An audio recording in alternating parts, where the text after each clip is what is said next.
It's the Friday edition of 2020 and an important conversation coming over this next hour. Because with so many radical changes, both federally and throughout the states across Australia threatening religious freedoms, you might be wanting to know how our faith leaders are responding. You may know that the final report on religious schools and anti-discrimination laws has been released by the federal government. The Albanese government had been waiting for a long time for a report from the Australian Law Reform Commission on religious schools.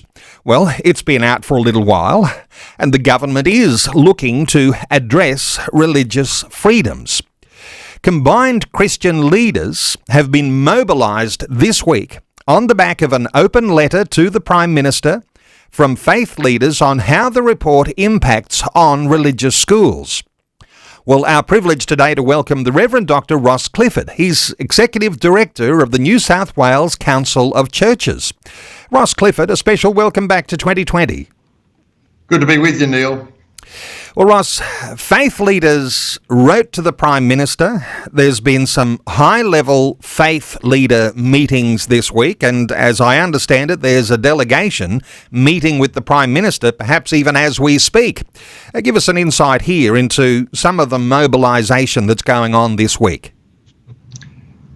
Neil, strong mobilisation, and I must admit I've been involved in ministry and politics and interacting the faith and protecting the common good of our community, and I have never seen faith leaders more mobilised than they are at the moment, and not just in numbers but resourced. And it needs to be, because we are at a stage where state and federal governments are seeking to take away our rights to enact our faith, model our faith in schools and other areas. So the faith leaders came together. There's a small group meeting with the Prime Minister today.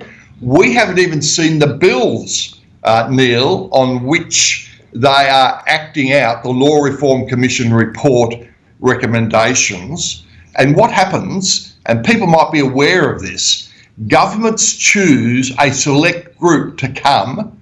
Often it's with non-disclosure agreements.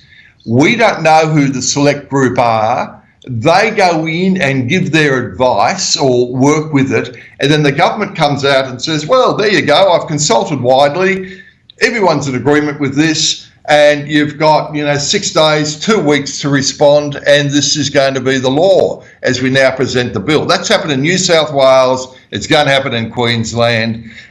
And the process is just a denial of justice. So faith leaders are one with respect to what the Law Reform Commission reports will do, particularly to schools and churches.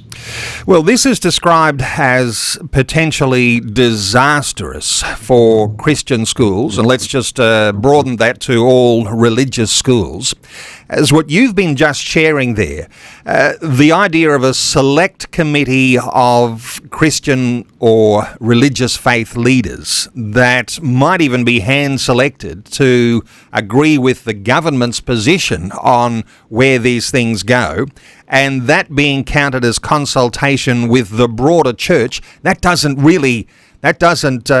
give us any confidence, does it? Because there's an awful lot of church leaders who have signed that joint letter to the Prime Minister. Something like 41 leaders signed it. And I know there'll be lots of people listening right now, Ross, saying, I wonder if my church was represented on that. Have you got any idea, just the breadth of the numbers and the names, perhaps, of some of the denominations that are represented on that letter? Well, you've got the Catholic, you've got mainstream Protestant, you've got the Hillsong, you've got the Christian Churches Australia, the Pentecostal group, you've got Islamic groups, as I said, you've got the Catholic Church in a number of dioceses, very, very strong. And so what happens, as I said, Neil, is at our meeting with Senator Cash and Senator Henderson, the Shadow Minister for Education, Henderson, and Cash, the Shadow Attorney General, at that meeting, it was evident that some people had been invited to this meeting, but we didn't know who they were. They didn't know who had been invited.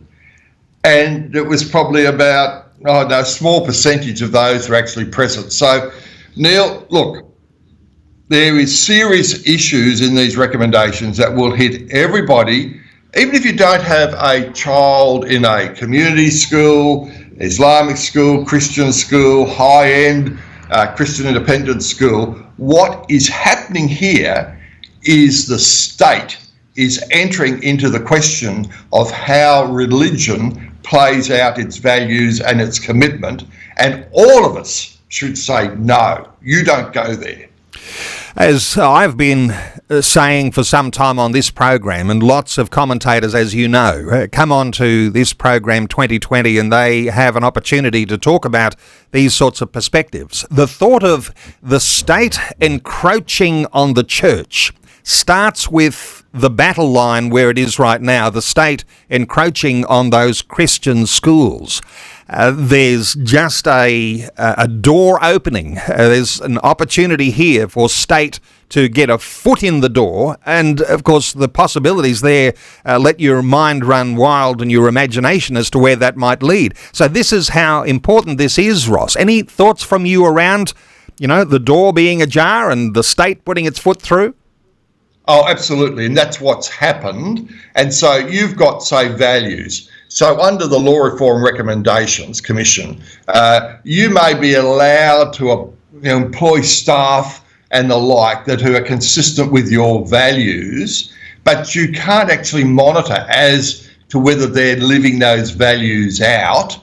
And then, of course, if there's any situation where they change values, it's almost impossible to do anything about that. And you can only actually do a lot of this seem to be reasonable.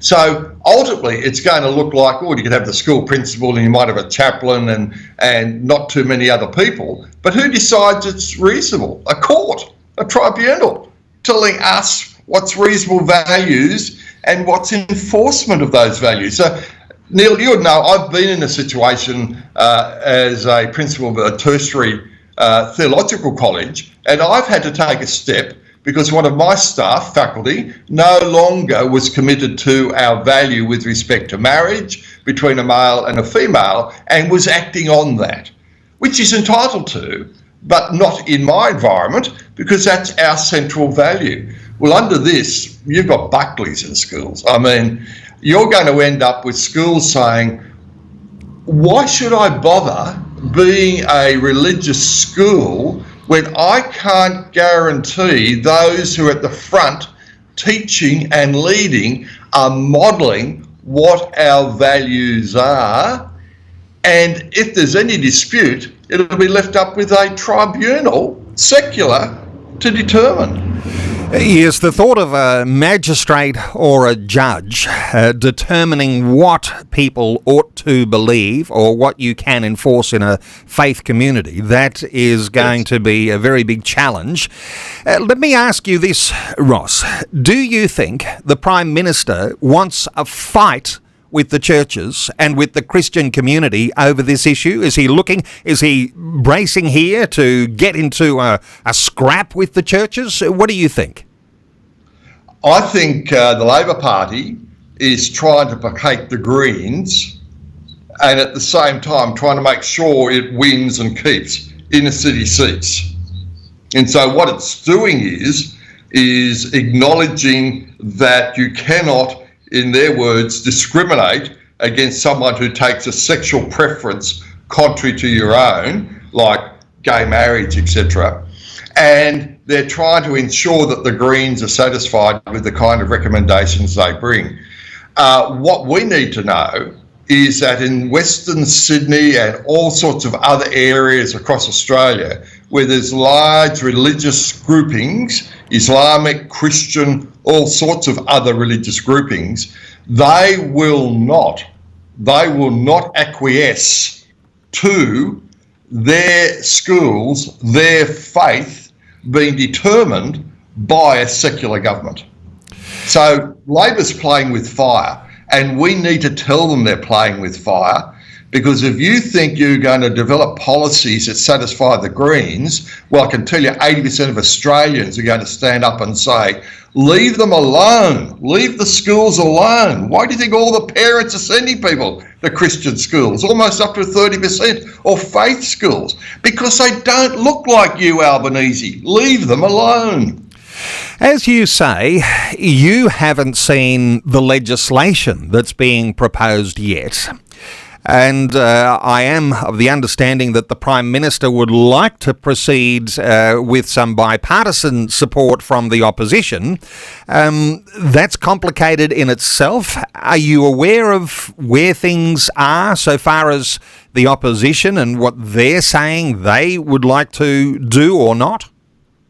Well, the Shadow Attorney General and Shadow Minister for Education, who are the two key players, they are clearly understanding and supporting the faith leaders' concerns, and they understand what the difficulties are about repealing the Sex Discrimination Act and bringing in a new Religious Discrimination Act.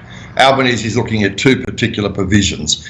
They understand, and their commitment is our commitment, is basically don't touch things, leave them as they are, and if you're going to make any changes, make them better.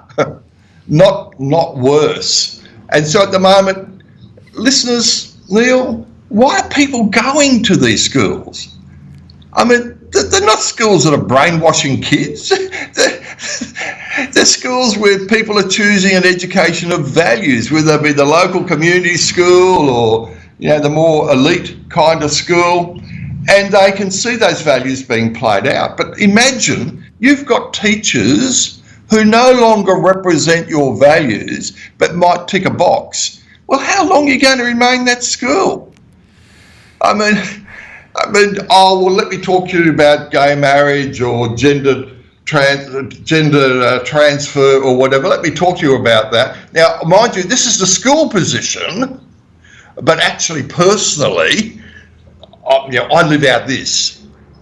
Oh, well, give it a break. I mean, education's modelling.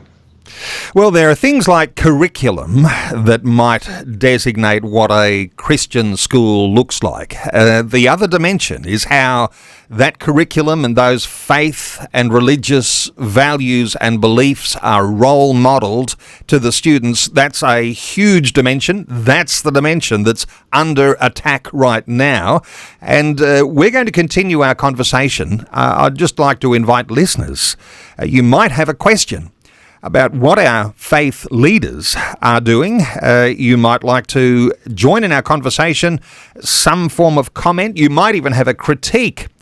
You might have had a look at the way that the ALRC report looks. That's the Australian Law Reform Commission report that all of this controversy is based around. You can read the whole report or you can read a summary online. But our talkback line open on 1800 316 316. Our special guest is the Rev Dr Ross Clifford. He's Executive Director of the New South Wales Council of Churches. Even as we speak, there is a delegation of national Australian church leaders meeting with the Prime Minister. So 1800 316 316, we're back with more in just a few moments. Let me ask you, Ross, before we take any calls, this is not just a federal issue. This is happening across the states, and it's very confusing. Look, it is confusing, Neil, and I think that's one of the reasons that the community and some churches have remained silent, not their leaders. So we just got to be really clear what's happening here. So, for example, Freedom for Faith, that is representative of many of the churches and mainly a legal group of people like professors at law schools and the like, with respect to the Queensland legislation that's coming in, I'm just quoting from them. The Queensland government has released draft anti-discrimination laws that would strip protection from churches, schools and other faith-based institutions. In New South Wales, we've just been to the Conversion Therapy Act, and the end result of that, even though it's a better act than what happened in Victoria, the end result of that is confusion. And so I've asked directly the Attorney General of New South Wales, if someone comes to me with a gay lifestyle out of that kind of community and wants me to pray for them as a consenting adult to suppress their gay lifestyle. They might be in a marriage or whatever, with a wife or whatever. They want to suppress it, or to change their lifestyle into a heterosexual lifestyle. And I pray for them. Am I committing an offence under the Act? I actually think I am. They can pray their own private prayers. They can do all sorts of things, and I can pray for them for wisdom and good strength. But this is what it's at. The moment I try to assist them to move from one lifestyle to another, bang. But you take this, Neil, a minor, say 16, not perhaps with even the parents knowing, has been able to take medication, assisting them to change their gender. A minor, without parental consent, can do that, but can an adult actually seek prayer? I mean, the good point of this is I think the government are more scared of prayer than they are medication. Criminalising Christians, that's the upshot. And whether that's the pastor, and, you know, as you're describing those things, Ross, the thought that in a lot of churches, they'll have a regular weekly prayer line. People will come forward for prayer. And sometimes it's the pastor who prays. Sometimes it's a delegated, trusted, elder-level person who will be praying for people. And they then become under risk of being, as you say, committing a criminal act, and therefore, Sorry, what were you going to say? Not a criminal act, but breaching that particular provision in that bill. So you're liable to be fined, going through tribunals. Imagine all the costs of that. But you would commit a criminal act if you are in the area of deliverance ministry. So if you're in the area of deliverance ministry, and you pray for a consenting adult who comes to seek some deliverance in their life, and in that deliverance ministry, say a particular spirit or demon identifies itself as being one that's associated with sexual choices and whatever, and deliverance ministry is always got an aspect of physical interaction, hey, that's criminal, 3 to 5 years. And that would be seen as That would be like a conversion therapy practice in the eyes of the law. Absolutely. And so that's where the judge or the magistrate would rule if these laws came through. So it's not just schools. The way that these things impinge on the church and the way the church is able to teach a biblical foundation, those things are greatly at risk. Could this be even a pivotal moment in Australia's history, even with a delegation meeting with the Prime Minister today? Thoughts here on just how significant this moment is?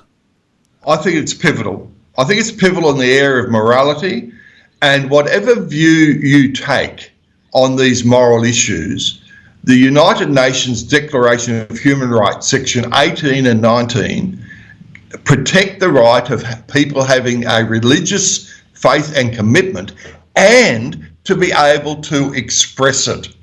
So everything they are doing here is just totally contrary to human dignity and human worth.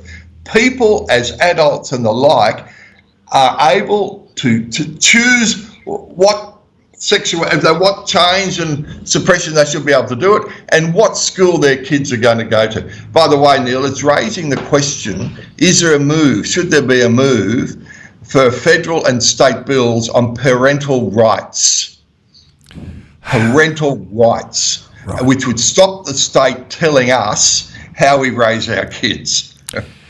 We might monitor along any developments in that area, because is that something, Ross, that's come out of some of these meetings with high-level faith leaders, that parental rights ought to be perhaps the thing that's legislated, not legislating away our religious freedoms?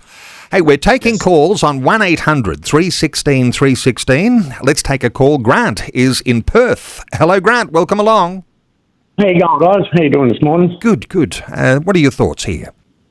My thoughts are I'm absolutely horrified and mortified, just as Dr. Ross is. It seems that it's an attack on Christians and the churches, and I just can't understand how people can dictate how we raise our kids or how we have faith when the gospel's based on love, kindness, forgiveness, caring for others, helping every child of God, and being a servant for love. Now, it's our government, which, I've never been really into politics, but if he's doing this over east, I'm from West Australia, so, well, it's going to eventually come over here, I can assure you that. But it's beyond, it's mind-boggling. My mind has blown. It's beyond human comprehension, to be honest. Understand? Grant, good thoughts there. Ross, a response for Grant? Well said, Grant, and I think that's the basis of it. It's the issue is significant, but of the issue that state is determining what schools can value and mould and live out, as well as teachers, as well as students, but most significantly, parents and churches, but parents as well. And it's time, Grant, and it is in WA, mate, so we would encourage everyone to visit their local member, go with your church or whatever, and ask them what their policy is on the protection of parents choosing faith-based education and choosing to raise their children a particular way, and that they have parental oversight until the age of 18.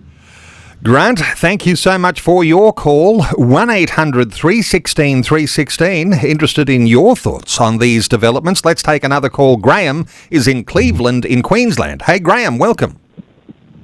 Hello, Neil. Hello, Ross. Hey, Graham. Hello, Graham. What are your thoughts?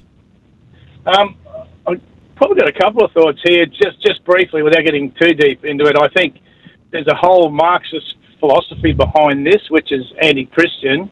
And also, I think Ross touched on it in terms of deliverance ministry. And just to expand on that quickly, I think I suspect there's a demonic and evil influence behind what's going on to disengage children from parents, which is the base unit that God's created and God put in motion from the beginning, and that's being torn down.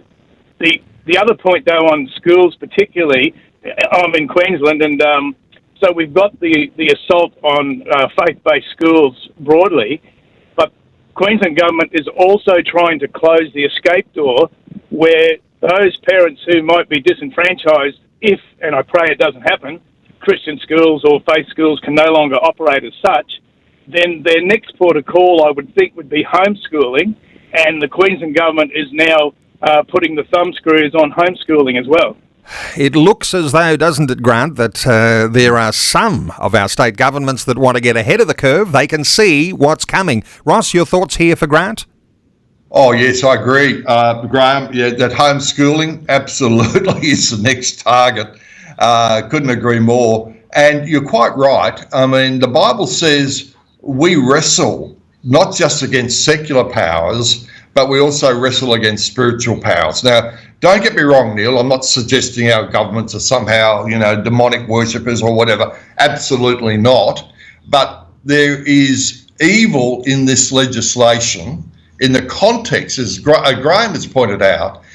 It continues to take the authority away from parents to choose an education and to choose the values they want their children to be taught under, and saying that the states or tribunal or education departments will actually set the final agenda.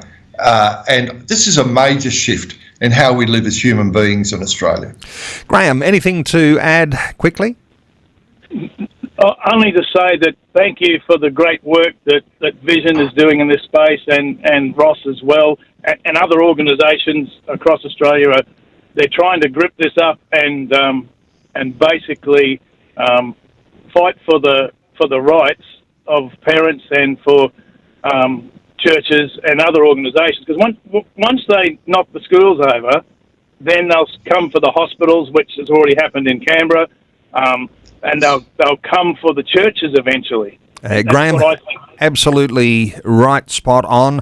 Graham, thank you so much for your call. 1800 316 316. We'll take some more calls after Vision National News. And of course, hearing a conversation like this alerts you to the fact that there is a challenge that is ahead. And it's a very big challenge. If the message of Ross Clifford today falls on deaf ears, perhaps nothing much might change in your community. So take up those challenges to meet with your local MP and ask those hard questions. The Rev Dr Ross Clifford is our guest. He's Executive Director of the New South Wales Council of Churches, on the back of 41 leaders sending an open letter to the Prime Minister. We're going to continue our conversation after Vision National News. I look forward to continuing with Ross Clifford then. Ross, before we take any more calls, and I want to encourage listeners, 1800 316 316, you might have your own point of view, you might have a comment, you might even have a critique for our conversation, 1800 316 316.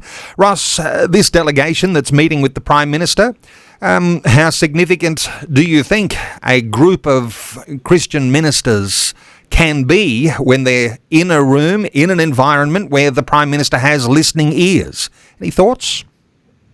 Yes, Neil, look, the problem is we don't have openness anymore.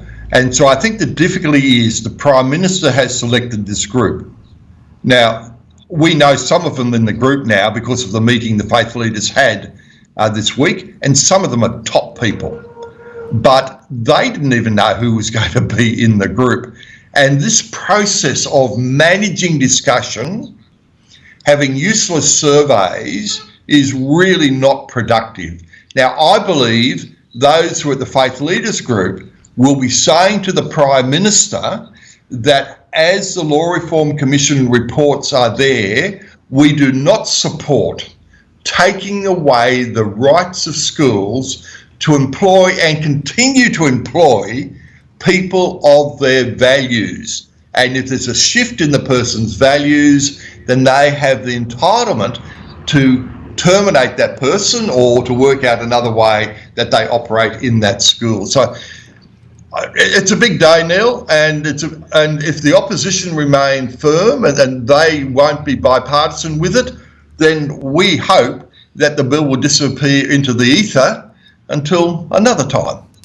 Ordinarily, Ross, I might wait to the end of a conversation like this for suggestions on what listeners might do to take their own action, because ultimately everyone has their own electorate, and wherever you're listening right around Australia, you have a federal MP and you'll have a state MP in your electorate. Now, you can get resources, you can find out what the church is saying, what faith leaders are saying from organisations like Freedom for Faith or the Australian Christian Lobby. There'll be others too that have got opinions around this. But the thought of empowering listeners now, Ross, what are your thoughts for that person who's listening now? They might not even be the leader in their church, but they know they can pull together a group of pastors and form a delegation to meet with their own local MPs. Any thoughts here on how people in communities right now might be mobilised to take action? Yes, Neil, because your local MP federally, and as we said, stuff is happening in Queensland and elsewhere, but federally on this particular issue, they are there to represent you. They're not there to represent themselves. They are there as your representative. So you're entitled to go and see them or write to them and share what your thoughts are. So I would encourage all the listeners, and I know in regional areas it can be difficult, to make a time to go and see their MP or the MP staff. Bring someone with them, particularly if that person has children in a faith-based school. Go down and share their concerns. And often the staff is just as valuable as the MP, because they listen, take the notes, and they understand. This will be a grassroots movement, Neil. Everyone's committed and understands that. This will only happen because of pressure on members of Parliament, and also you can email your members of Parliament and the Senate as well. And Freedom for Faith, Australian Christian Lobby, Women's Forum, which tends to be more a Catholic group but totally united on these issues. They're the kind of people. Google, give you the information. We've talked about it. Simple, straightforward. And I'll tell you what, a lot of the MPs will listen. By the way, invite them to your church as well, as I do, and you'll be surprised the number will say, yeah, I'll come. So, Neil, be equipped and go. And I imagine there's a little extra oomph when you've formed a delegation of some of the church leaders in your community to go and visit with your MPs. You could make those appointments all on the same day and not disrupt everybody's life completely. But after you've had the meeting, jotting down a few notes, sending them off to your local media. That could be a useful and helpful thing too, couldn't it? And give the numbers of your church leaders, get some interviews happening, and local media mobilised as well. Oh, I couldn't agree more, because at the moment, most of us in our churches and pastors are not really aware of the significance of the issue. Neil, what was shared at the faith leaders, I don't think I'm disclosing anything that's of privilege, because it's how I know it as well. Many pastors are struggling after the COVID situation, and they've got so much on their plate, and it's this is just one more issue. And so we need to really make people aware in our churches, our pastors and elsewhere, that this is where the bar's at on this matter now. It is really the time. You don't do this now, you may well not get another opportunity. Let's come back to some of the ramifications here, because as we've described, you've got Christian schools on the front line because the government wants to take away the right of Christian schools to be able to choose their employees, to choose who will be a role model and reflecting the values of that institution for the students. Take that away and you take away one of the biggest planks for what there is in discipleship, that role modelling of faith and values. Let's talk about that when that goes to the nth degree and the potential for then the government restricting what's taught and preached from a pulpit. How serious is this as one of the ramifications of what might happen if action isn't taken today? Well, the Greens' policy is certainly to restrict any statement, public statement from the pulpit or the like. We understand that the government does not in any way adhere to that, but the fear is, Neil, that legislation will be based on Law Reform Commission kind of language that says, yeah, fine, there's no restriction what you say in public and on the pulpit, provided it doesn't intimidate, harass or vilify. Now, of course, who's going to decide that? And what we know is people target. So someone comes to your church, you preach a very biblical, honest sermon on a particular issue, say sexuality. Someone says, well, that intimidates, harasses or vilifies me. Off we go to a tribunal and court. 9-12 months later, and perhaps $100,000, $150,000 spent or less than that, just defending yourself or trying to be equipped. I mean, we're a democracy. None of us want hate speech, but most organisations can self-regulate, Neil, but none of us want hate speech. But when you get to a situation that we know that churches and others could be targeted, and it's a nightmare. I mean, when we talk about what the targeting might look like, I suspect, imagine a time when your pastor has to submit the notes that they'll use to preach their sermon on Sunday for clearance by someone who might be a Greens-aligned authority. Is that beyond the pale? Is that too big a prediction? What are your thoughts here? No, not too big a prediction. Things are happening, for example, in New South Wales with respect to some spending, where the auditors of the spending in schools don't come from any Christian perspective necessarily, secular, and who knows what their political allegiance are. And some schools are just going through the absolute 9 months of review and all sorts of minor technicalities. Now, we're trying to speak up to change that and repeal those provisions. But Neil, we've only got to look what happened in the AFL case. Here's a guy made CEO of an AFL club. A sermon was preached It was online somewhere 10 years ago. He wasn't even at the church at that time.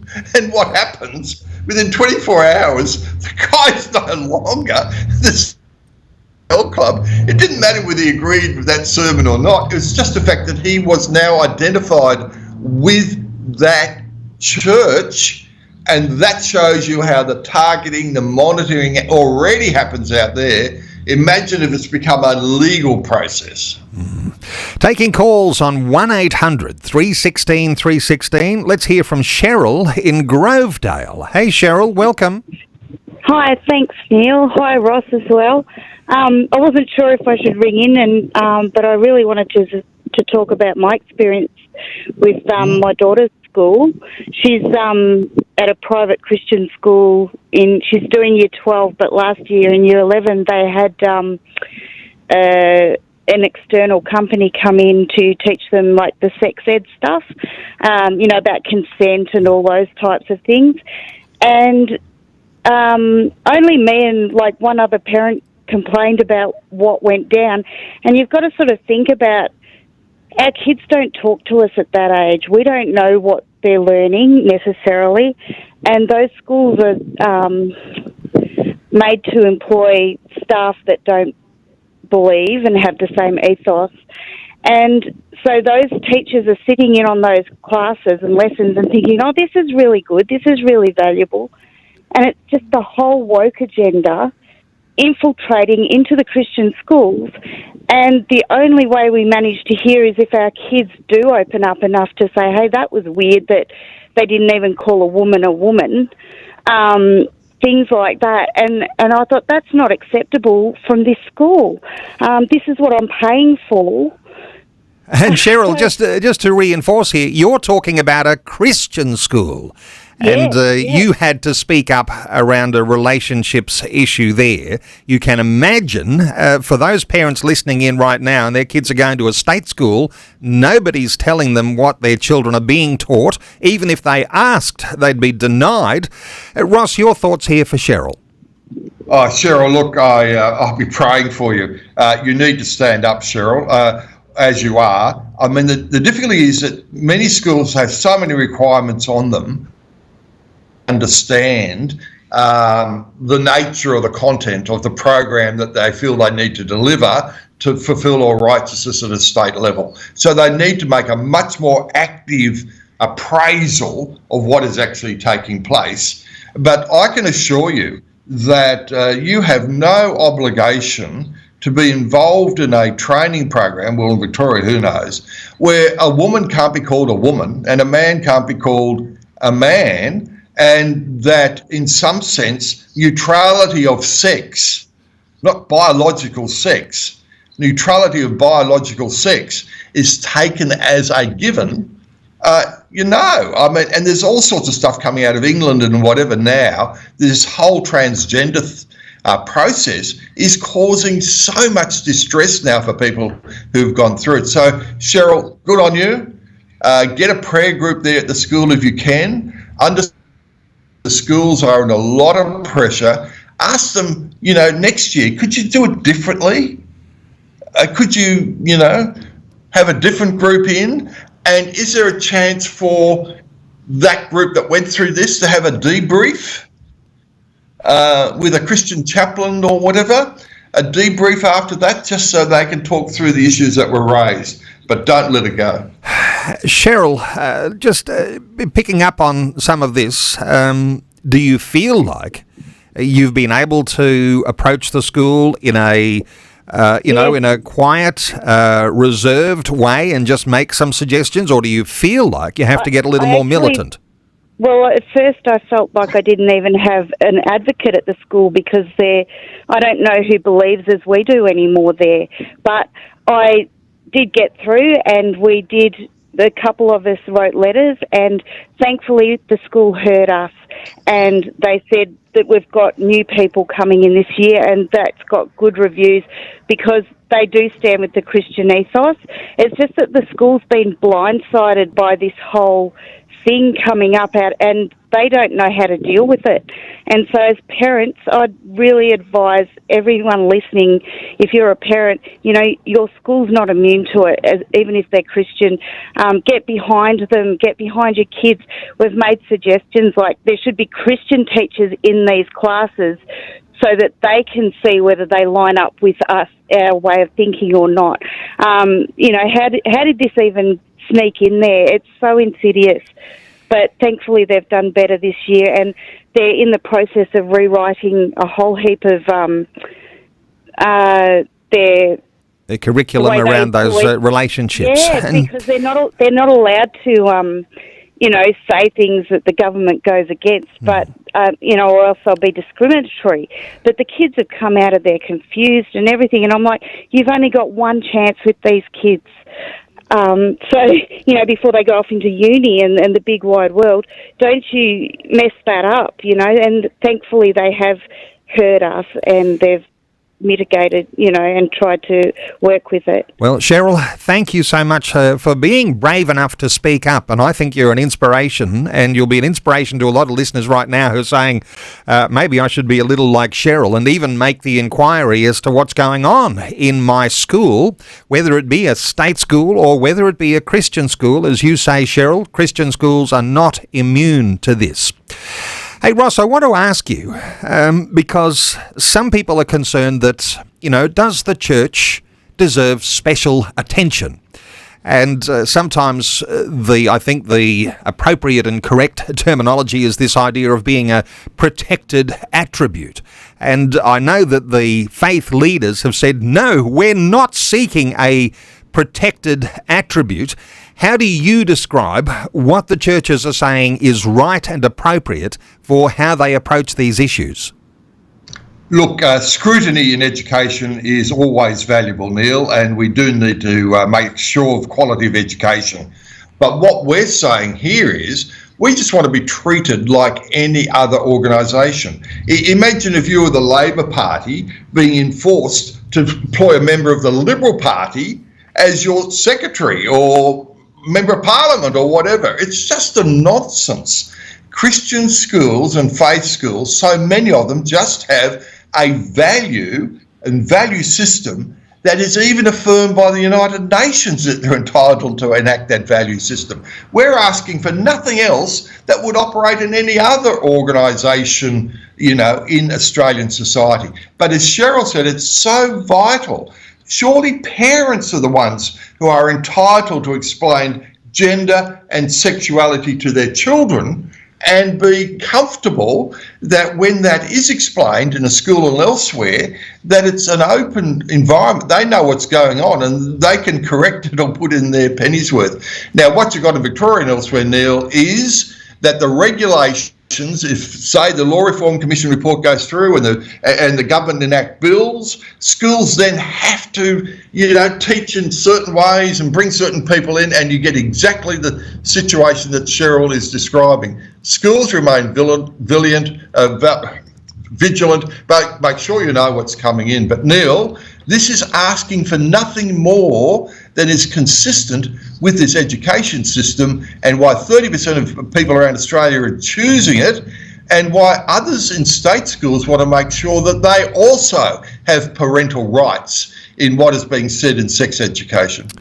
Well, Ross, time is running out, and I did say that as a delegation is meeting with the Prime Minister today, that perhaps we might encourage listeners to take a moment to pray.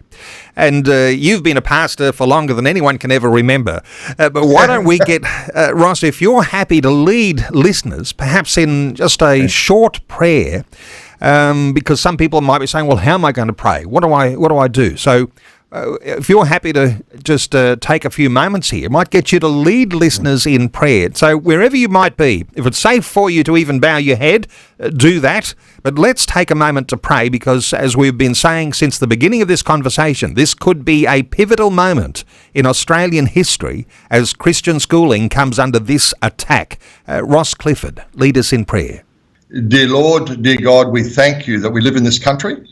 We thank you that we live in a democracy. And we do pray for our governments, that they would do good government and they would govern well. Father, we pray that in this situation of religious freedom, Christian freedom, to be exercised in our schools according to our values, would not be further attacked, but would actually be uplifted and encouraged. And Father, we pray for those that meet in the delegation today with the Prime Minister would speak respectfully and but boldly about the need to ensure that we continue as a nation to honour freedom of religious expression and faith. And Father, as parents and grandparents, let us be aware of our responsibility to teach our children and teach our children well and equip us, as Cheryl has said, equip us to stand up for the things that have value and significance to us, that the gospel might go forward. In the name of Jesus, we do pray that these movements against religious expression and values in our schools, our churches and our association would be defeated in the name of Jesus. Amen. The Rev Dr Ross Clifford, Executive Director of the New South Wales Council of Churches, he did mention that there are a number of places where you can be resourced. Go to websites, say the Australian Christian Lobby or Freedom for Faith. He did mention the Women's Forum. You can simply Google online and you'll find out there's a lot of reporting that's happened on this issue. You'll find detail if you go searching for it. The encouragement is, whether you are a person in authority or not, you can help to be the one who brings together a delegation of those faith leaders in your community and go and make some appointments with your local MPs, your federal MPs, your state MPs, and have your delegation express their thoughts. Ross Clifford, thank you so much for sharing your thoughts and your heart with us today on 2020. Thank you, Neil. And if anyone wants to make contact with me to get further resource or whatever, churches or whatever, feel free to contact me.